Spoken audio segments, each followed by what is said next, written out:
This will be the location for the most overbuilt chicken coop on YouTube. This video is sponsored by Bamboo Lab.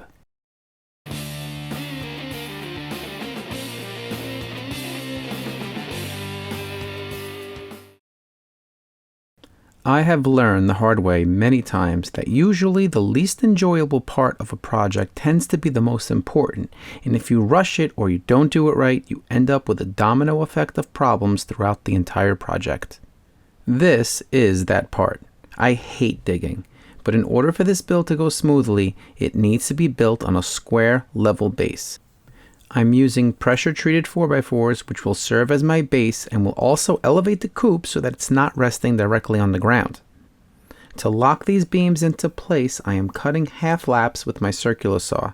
The easiest way to get things level is to lay gravel in the trenches. I happen to have this gravel laying around, but if you're going to buy some, go with something finer than this. It'll be easier to make adjustments.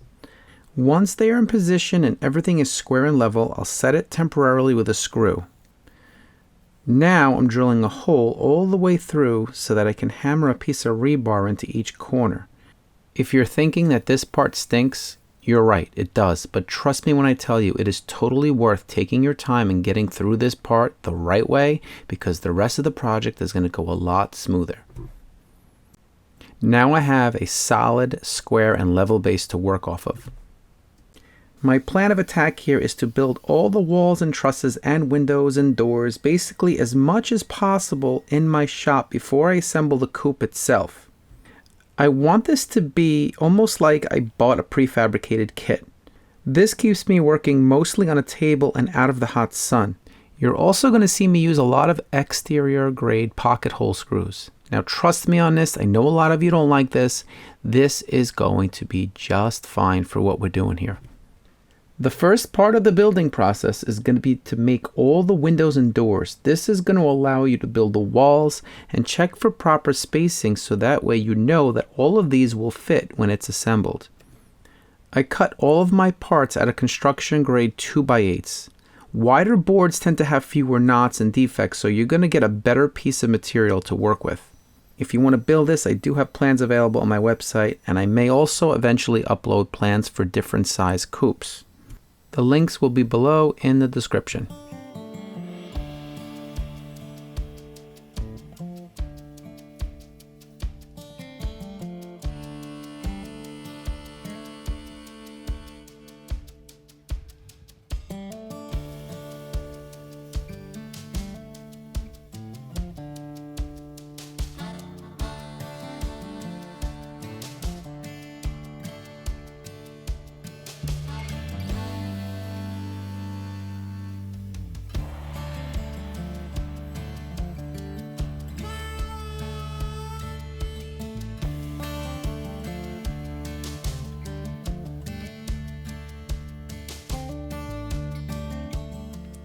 The framing for this entire coop is going to be done a little bit differently. 2x4s and 2x6s are going to be faced down on their wide side, and everything is going to be pocket hole together. That means the walls are going to be a lot thinner than normal. Now I know some of you guys are like pulling your hair out right now saying, what is this guy doing with all these pocket holes? But trust me, this is going to be plenty strong.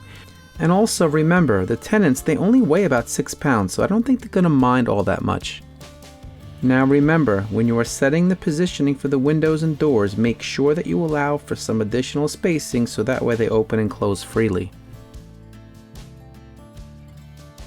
In a little bit, you're going to see me build the roof trusses. This is the first one, and I'm going to join these two pieces temporarily because I need to mark and cut out the bird's mouths and the purlins.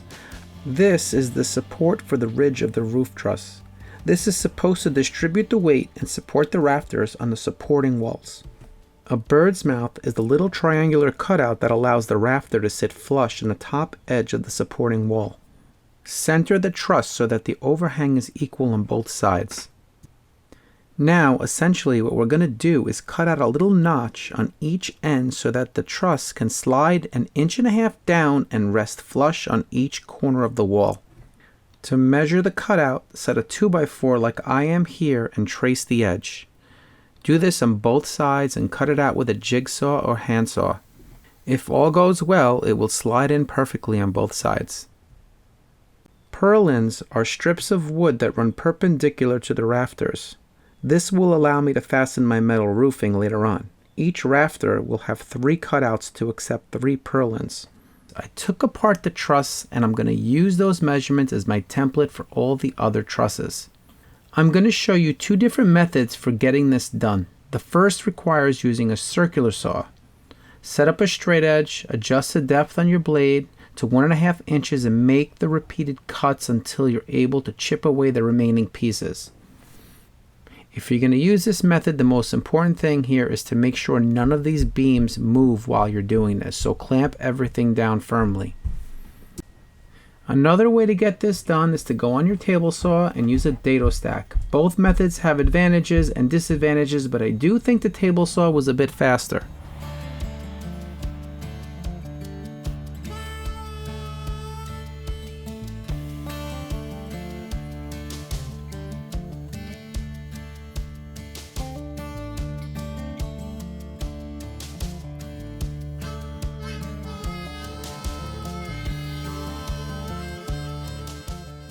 To support the trusses, I'm using 2x6s. Now normally I would never cut a smaller lightweight piece of material like this at the miter saw, but I felt comfortable cutting a larger, heavier piece of material like this.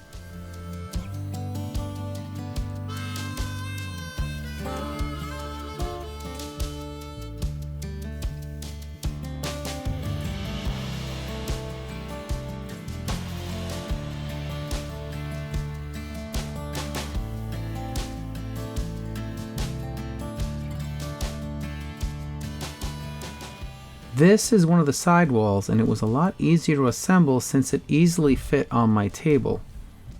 The process is pretty much the same. I use a window that I already built to make sure that the spacing is correct, so later on the window installation will go smoothly. Once the walls are assembled, it's time to frame out the floor. This might be the easiest part of the build. The only thing you need to worry about is making sure that all the corners are square.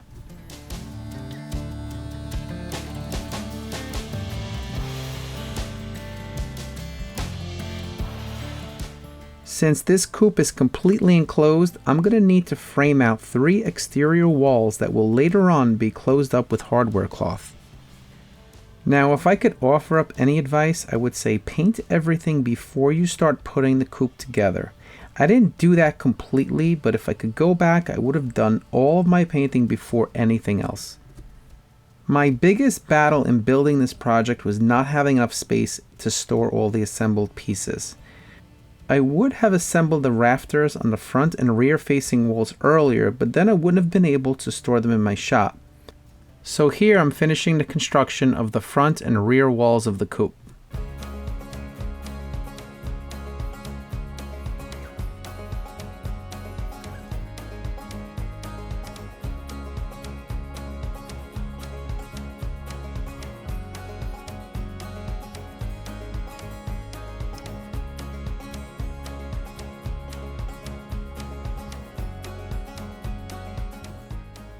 Before these walls actually go up, I am going to install the plywood siding.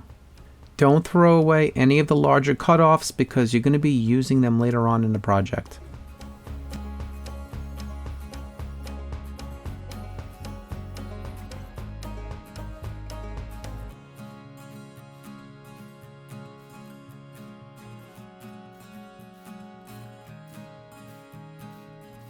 The easiest way that I could think of to cut out the notches for the purlins was to use a pattern bit on my router.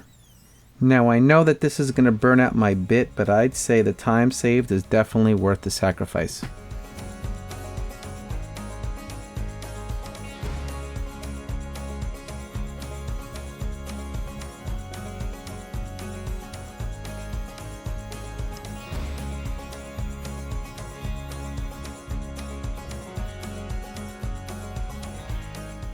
Finally, it is time to actually build this coop. That guy right there is my dad, and I gotta tell you, without him, I could not have gotten this done. If it wasn't for him, I probably wouldn't know how to do most of the stuff that I do here on YouTube. I used to sneak into the garage when he was working all the time and use the tools that I probably shouldn't have been using. And sometimes I get in trouble, but thinking back, he really was a lot more patient than I probably would be. I also remember one transformative moment when I was about 11 years old. My grandfather and my father were working on building a deck, and I was forced to stay home and help them out while my mother and my brother got to go to the pool.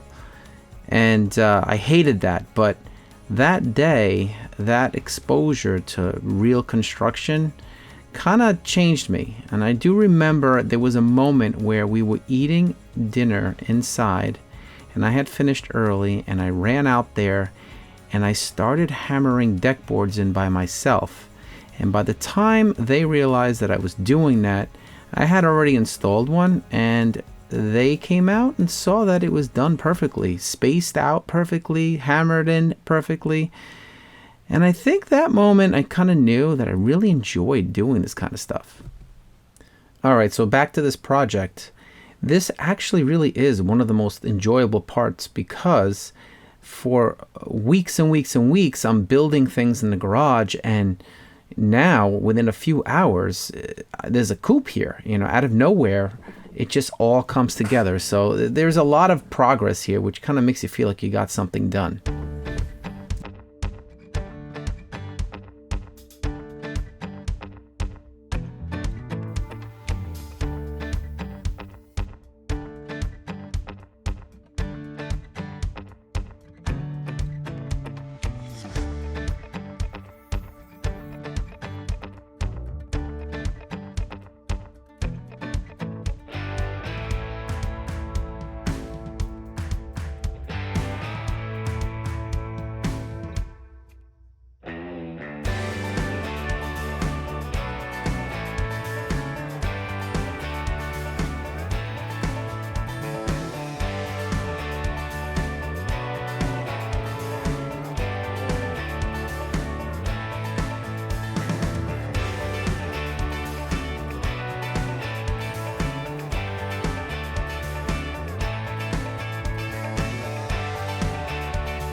The trusses are the part of this project that I was the most worried about, because they had to align perfectly in order for the purlins to set the way they're supposed to, which is in the slots.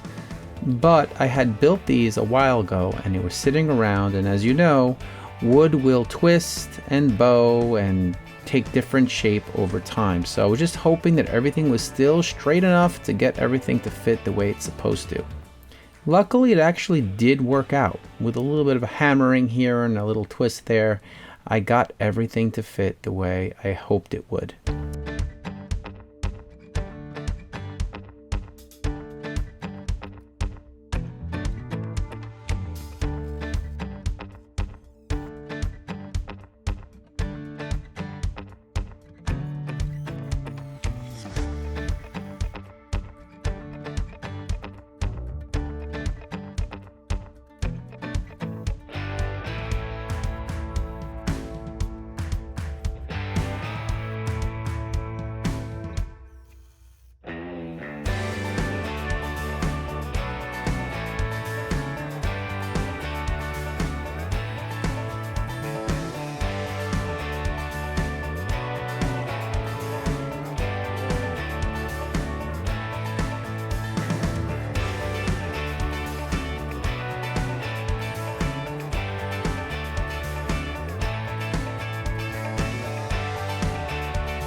I opted to go with metal roofing. Now, the real question is, am I saving anything by using this material instead of asphalt shingles? And the answer to that question is yes and no. To prepare the trusses for the metal roofing, I had to cut out all of those slots and then install all the purlins, and that took a good deal of time and planning. If I were to use asphalt shingles, I wouldn't have had to waste any time measuring and cutting out those slots. Instead, I would have spent time installing plywood over the entire roof. Then I would have gone through the entire process of installing the shingles. I do think there is a little bit of cost savings with the metal roofing, but those savings are totally lost in the additional time it takes to prepare the roof for sheet metal. So unfortunately, at the end of the day, the answer to that question is it's dealer's choice. I know it's not exactly what you wanted to hear, and there really is no clear winner, but if you want my 2 cents, I would say go with the metal roofing because it absorbs less heat and it's going to be better for the chicks. Once my chickens mature, they are going to need a place to lay their eggs. This is how I build my nesting box. I use 2x4s and I trim them down to 3 inches by removing the rounded edges on each side. This is a good time to use some of the cutoffs from the earlier parts of the project.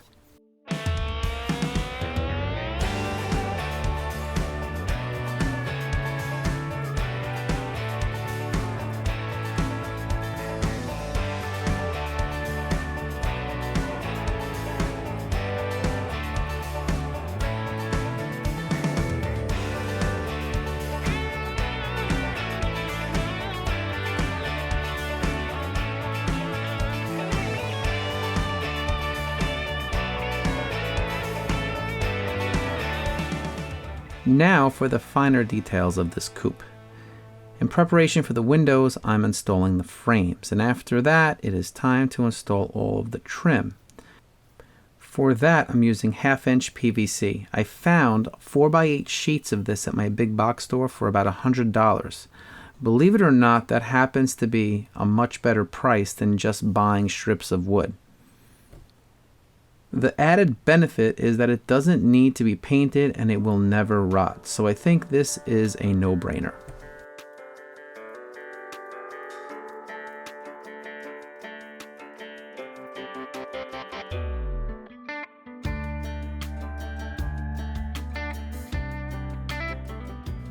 Here's a little trick. Finishing nails don't hold very well when fastening PVC into another piece of PVC. Contractors will use clear PVC cement to glue the boards together and then they nail them. PVC cement dries very quickly and eliminates the potential for any gaps between the boards. These are going to go over the corners of my coop and should really give it a nice finished look.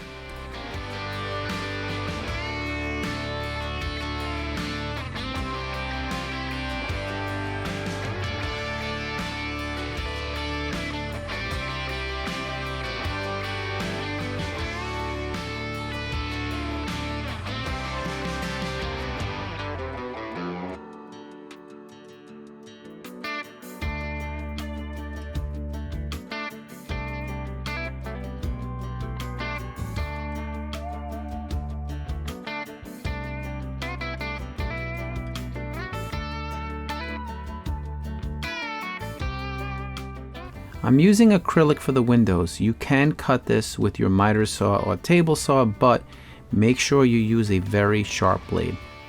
Acrylic cracks very easily, so whatever you do, take it slow. You're going to see here that I made the mistake of over tightening, and what I should have done is used a screwdriver by hand rather than using a drill. Now, if you've been watching my channel for a while, then you probably already know this. I have always used poker cards as spacers to install draw faces and things like that. Now you know a guy's life has changed quite a bit when he starts using Uno cards instead of poker cards. Yep, those Texas Hold'em filled football Sundays don't hold a candle to our Saturday night Uno tournaments.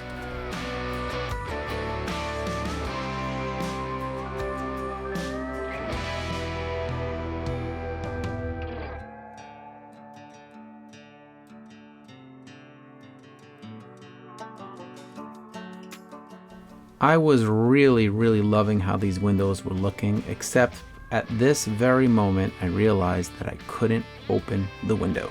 should have added a little bit more spacing.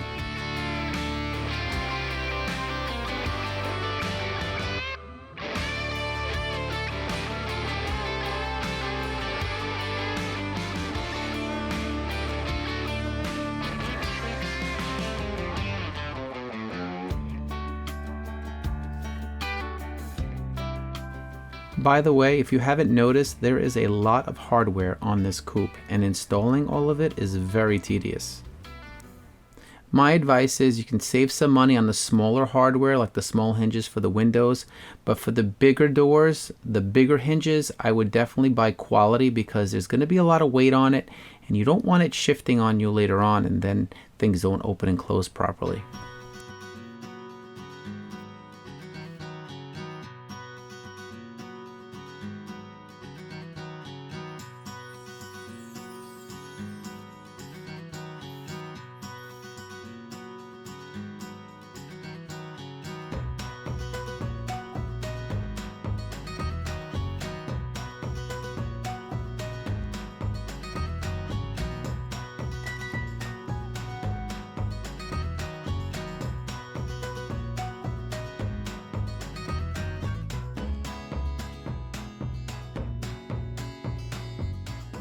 Installing the hutch is pretty straightforward once you cut out the opening. Just make sure that it's level and there's enough room under the window trim to install a piece of roofing. This hutch has enough room for 3 nesting boxes. To divide them, I printed these brackets on my Bamboo Lab A1 printer. These allow you to slide the dividers and easily remove them if necessary when you need to clean the inside. Just make sure that the dividers are cut short enough so that you have enough clearance to lift them out once the roof is installed over it. Now, a lot of you have asked me what 3D printer I use. About 18 months ago, I bought my first Bamboo Lab X1 Carbon, and I have never looked back since. Now, I know Bamboo Lab is the sponsor of this video, but I would recommend them even if they weren't. These are my X1s. 2 of them have the AMS unit, and this is the A1 with the AMS Lite, which makes it super easy to do multicolor prints. They are absolutely amazing. In the old days, and by old days I mean a few years ago, 3D printing was something that required constant patience and attention and calibration and repairing. But Bamboo Lab has created extremely reliable, fast, user-friendly, and cost-effective machines for every DIYer and hobbyist out there. Seriously, I cannot say enough about this brand. For hobbyists who just want to get started in 3D printing, the A1 is a great option because it can do most of the things that all the other 3D printers do, but at a very reasonable price point. Now, for those of you who are designing and making parts that need to be high heat resistant and very strong, the X1 Carbon can do all of that. If I were to print this shroud in carbon fiber filament, it would practically be indestructible. But you can also use everyday filaments like PLA and PETG and still get great results. For those people who don't design their own prints, no problem, because Bamboo Lab has a giant compilation of 3D print files available for you for free on MakerWorld. All you need to do is install the Bamboo Handy app on your phone. Once that's done, you have full access to all the files in their database. Simply search what you're looking for, and when you find it, you can send it directly to your printer without even using a computer. It doesn't get any easier than that. These machines are great. If you're looking to get into 3D printing or just looking to upgrade from an older machine, this is it. There is a reason why so many people here on YouTube are using Bamboo Lab printers. It's not because of their aggressive marketing strategy. It's because they make great, easy-to-use 3D printers. For more information, check the link below in the description. If you've ever worked with metal roofing before, then you know that the edges are extremely sharp and that you cover up any of the sharp edges that are low enough to make contact with any parts of your body with waterproof patch and seal tape.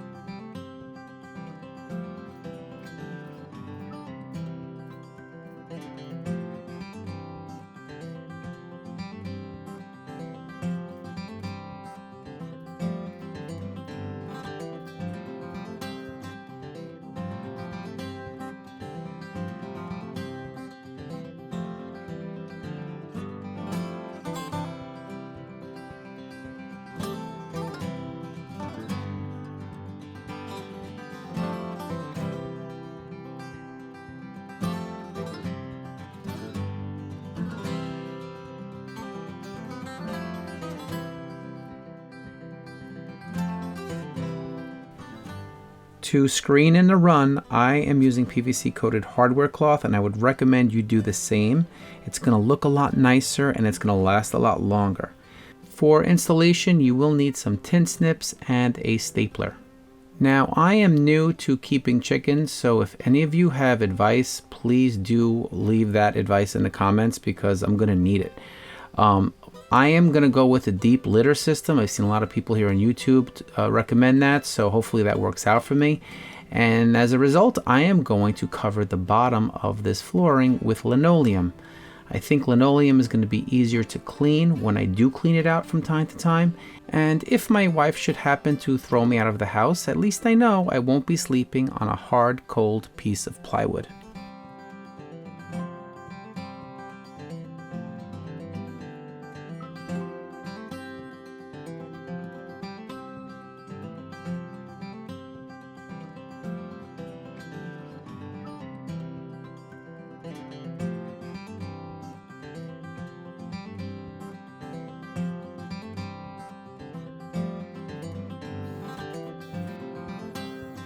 The last thing that I'm going to be building here is a Dutch door, which is going to give me access into the run.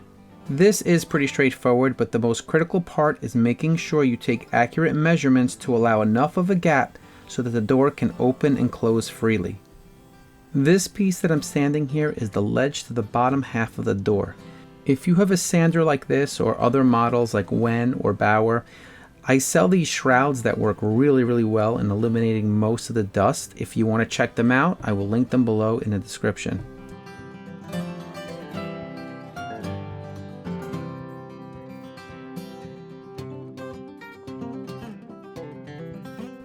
To make installation easier, I take 2 strips of wood and I join the 2 pieces together.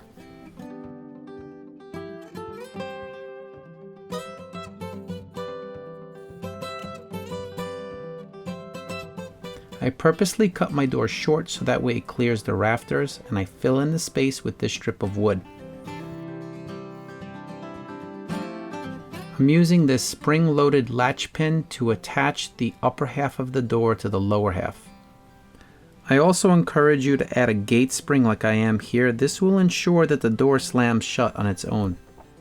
I would also highly recommend that you invest in an automatic coop door. This one was super easy to install. It's solar powered, it has a timer, and it works great. I'll add all the links to the stuff that I think is worth taking a look at in the description below.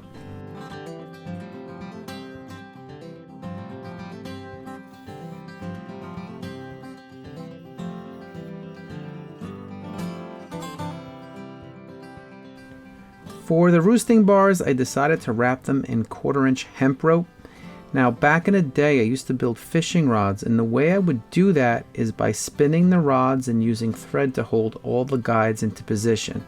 So rather than hand wrapping 16 feet of roosting bar, I am going to do this the same exact way. Using the drill, my wife is going to spin the bar while I lay down the rope across the entire length of the 2 bars.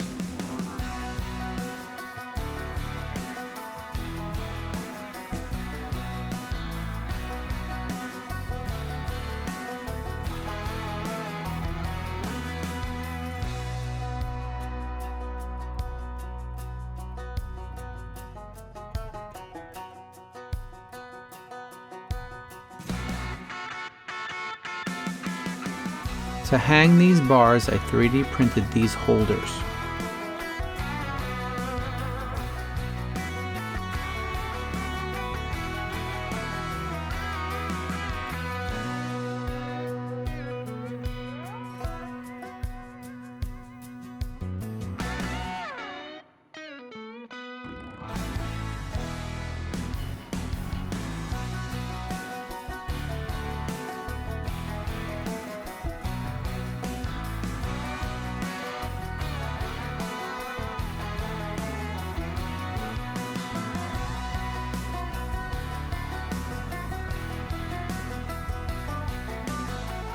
The chicks are going to need a ramp to get in and out of the coop. To attach the ramp to the coop, I 3D printed a hinge. To finish this off, I finally have a place to hang this chicken bell. I bought this so many years ago at a flea market that arrived to my parents' hometown in Italy because I thought it was cool. It was hanging up in my shop for quite a while, but now it has a permanent home. The last and final feature for this coop are my 3D printed window brackets. These are pulled down when you want to keep your windows open, and they snap back inside when they're closed. If you're interested in these parts, they are available on my website.